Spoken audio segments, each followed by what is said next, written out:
इस पूरे युद्ध में केवल दो पक्ष नहीं है, यानी इजराइल और हमास, ये दो पक्ष नहीं है। इस युद्ध में पूरी दुनिया इस समय बटी हुई नजर आ रही है और एक तरफ अमेरिका भी है, दूसरी तरफ ईरान भी है। वैसे अमेरिका और ईरान के बीच जो दुश्मनी है, उसके जो बीज हैं वो 1960 तक जाते हैं, जिसके बाद से कई बार टकराव की स्थिति दोनों देशों के बीच कुछ इस तरह की रही कि लगा कि अब युद्ध हुआ तो तब युद्ध हुआ। लेकिन अब अमेरिका जिस तरीके से मिडल ईस्ट को लेकर सक्रिय इस समय नजर आ रहा है अपने एक्शंस को देखते हुए, और जिस तरह से उसने ईरान समर्थित आतंक पर उसने भी प्रहार किया है, उससे डर है जानकारों को कि कहीं ये युद्ध महायुद्ध में तब्दील ना हो जाए। अमेरिका से सीधी जंग के लिए कितना तैयार है ईरान? सबसे बड़ी बात, मिसाइल लॉन्च से एक दिन पहले ही इजराइल ने ईरान के परमाणु कार्यक्रम को लेकर सवाल उठाए थे। ईरान ने इजराइल को इसका जवाब अपनी सबसे खतरनाक बैलिस्टिक मिसाइल के लॉन्च से दिया। ईरान की चौथी पीढ़ी की मिसाइल 1500 किलोग्राम तक हथियार ले जा सकती है, इजराइल को तबाह कर सकती है। लेकिन क्या ईरान इन मिसाइलों के दम पर अमेरिका को चुनौती दे सकता है? पहली नजर में अमेरिका और ईरान में कोई तुलना लगती ही नहीं, लेकिन जंग का नतीजा हथियार और मिसाइल की संख्या से तय नहीं होता। अगर ऐसा होता तो रूस यूक्रेन को कब का मसलकर जीत गया होता, लेकिन 1.5 साल से भी ज्यादा वक्त के बावजूद यूक्रेन और रूस में जंग हो रही है, जो कब खत्म होगी कोई नहीं जानता। ये बात ईरान और अमेरिका दोनों अच्छे से जानते हैं, इसीलिए ईरान अपनी तैयारियों में लगा है।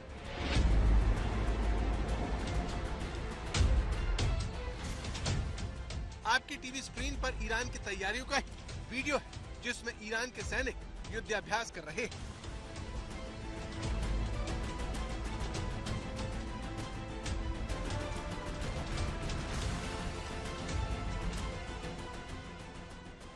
सबसे बड़ी बात, ईरान ने मिलिट्री ड्रिल सीरिया में अमेरिकी एयर स्ट्राइक के तुरंत बाद की।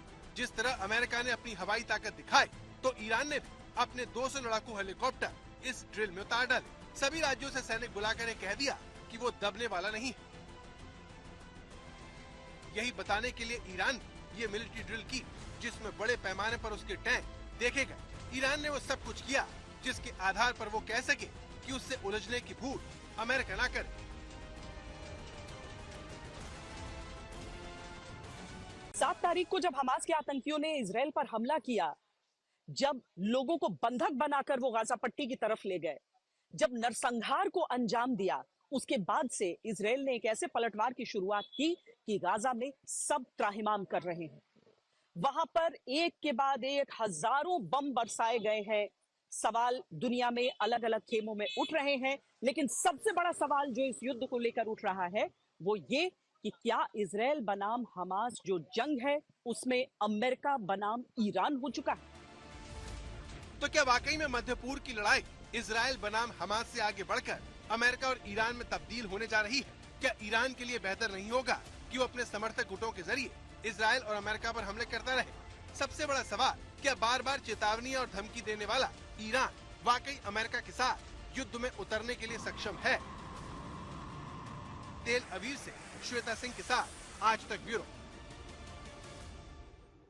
और आइए अब अपनी अगली रिपोर्ट के जरिए हम आपको ये समझाते हैं कि अमेरिका और ईरान अगर एक्टिवली इस युद्ध में इन्वॉल्व होते हैं, अगर इसमें हिस्सा लेते हैं, तो ये युद्ध क्यों महायुद्ध में तब्दील हो सकता है। वो कौन सी शक्तियां हैं जो ईरान के पीछे लगेंगी और किस तरीके से अमेरिका के सामने आ जाने से पूरी दुनिया में एक स्पष्ट विभाजन दिखेगा।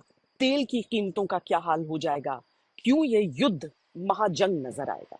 इस ड्रोन एक्सरसाइज के तकरीबन 1 साल बाद हालात ये है कि अमेरिका ईरान के पड़ोसी देश सीरिया में एयर स्ट्राइक कर रहा है। ईरान समर्थक गुटों को निशाना बना रहा है, जिसका उसे 24 घंटे के अंदर जवाब भी मिल जाता है। सवाल ये है कि क्या अमेरिका पर हो रहे ये हमले उसे इजराइल हमास जंग में घसीटने के लिए हो रहे हैं, या फिर अमेरिका अपने सैन्य ठिकानों पर हमले का बहाना बनाकर ईरान पर हमला करने जा रहा है।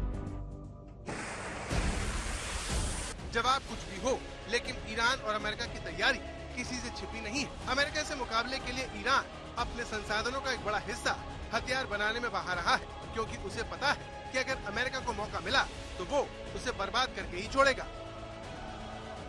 जिस तरह से अमेरिका के ठिकाने उसके सैनिक निशाना बन रहे हैं, उसे देखते हुए कहा जा सकता है कि इजराइल और हमास के बीच शुरू हुई ये जंग अब अपने सबसे खतरनाक मोड़ पर है, जो आगे बढ़कर अमेरिका बनाम ईरान की लड़ाई में तब्दील हो सकती है। अमेरिका के ऊपर होते हमले और उसकी तरफ से सख्त जवाब इसका संकेत है।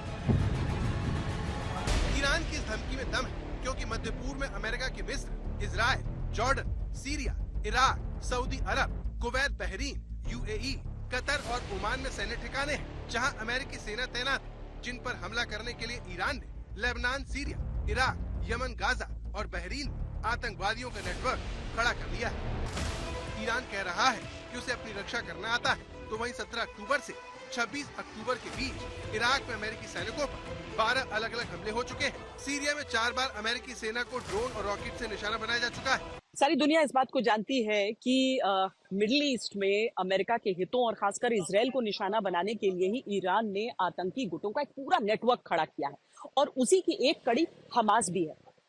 हिजबुल्लाह के पीछे भी ईरान का ही हाथ साफ तौर पर नजर आता है और साथ ही इराक और सीरिया, जहां अमेरिकी सैनिकों को निशाना बनाया जाता है, वहां पर भी ईरान की संलिप्तता साफ साफ नजर आती है।